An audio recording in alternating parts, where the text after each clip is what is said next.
ఈయన ఏమో బాంబు పేలుస్తుండే. ఈయన ఇంకా ఏంది మేడిగడ్డ వద్ద కాంగ్రెస్ వాళ్ళే బాంబులు పెట్టారేమో, బ్యారేజీ పగుళ్లకు వాళ్ళే కారణం కావచ్చు.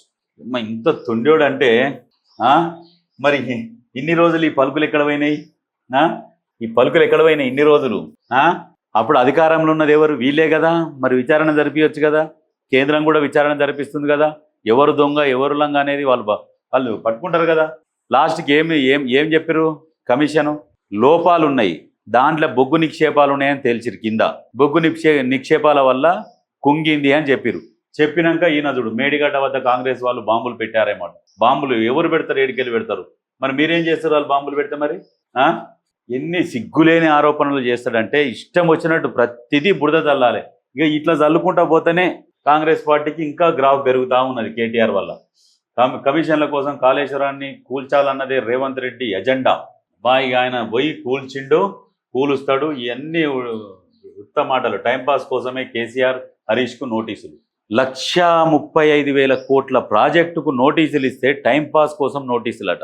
ఇట్లా ఉంటుంది ఇక ఈ బల్బు మాటలు. కాళేశ్వరంపై బీజేపీ కాంగ్రెస్ దుష్ప్రచారం. కాంగ్రెస్ బీజేపీ దుష్ప్రచారం అనేమో ఈయన చెప్తున్నాడు. వీళ్ళ చెల్లెనేమో బీజేపీతోని పొత్తుంటదేమో భవిష్యత్తులోనేమో వీళ్ళ చెల్లె చెప్తుంది. అంటే ఈయనకు వీళ్ళ చెల్లెకు పడతలేదన్నది క్లియర్ కనపడుతున్నది. ప్రభుత్వం వద్ద రూపాయి కూడా లేదంటారు. అందాల పోటీల కోసం 200 కోట్లు. కేటీఆర్ 200 కోట్లు కాదు, దానికి స్పాన్సర్లు ఉన్నారు.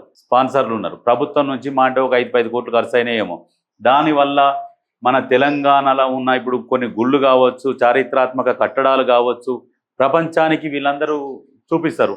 మేము పోయినాం పలానా భారతదేశంలో తెలంగాణ పోయినాం, తెలంగాణ చాలా అద్భుతంగా ఉన్నది, పురాతన కట్టడాలు చాలా బాగున్నాయి, వాళ్ళ సంస్కృతి చాలా బాగుంది చెప్పుకుంటారు వాళ్ళు.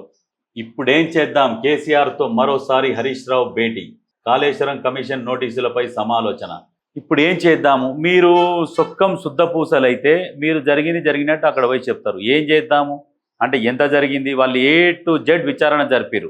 ఏంది మీ లెక్కలు కూడా తీసిరు, దేనికి ఎంతెంత ఖర్చు పెట్టిరు, ఏమేం చేసిరు, మీరు రీడిజైన్ ఎందుకు చేసిరు. ఒక రీడిజైన్ వల్లనే 36,000 కోట్లు పెరిగింది బడ్జెట్. ఎంతతోని మొదలు పెట్టిరు, ఎంతవరకు పెంచుకుంటూ పోయారు. దాన్ని ఏంటంటే మన ఇక ఊరుతా ఉంటుంది, ఊరబాయిలాగా చేసిరు దాన్ని. ఇక మనకి ఎప్పుడు పైసలు అవసరం ఉంటే దాన్ని ఏదో ఒకటి చేయాలి, గుంచాలి.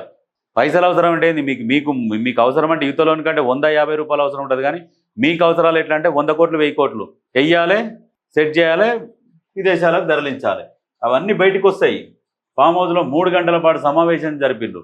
3 గంటలు కాదు 30 గంటలు జరిపినా సమావేశం జరిపినా ఖచ్చితంగా ఫోన్ ట్యాపింగ్ కేసు కావచ్చు, కాళేశ్వరం కావచ్చు, దేంట్లోనైనా ఖచ్చితంగా జైలుకు పోవాల్సిందే, 100% పోవాల్సిందే, పోవాలి.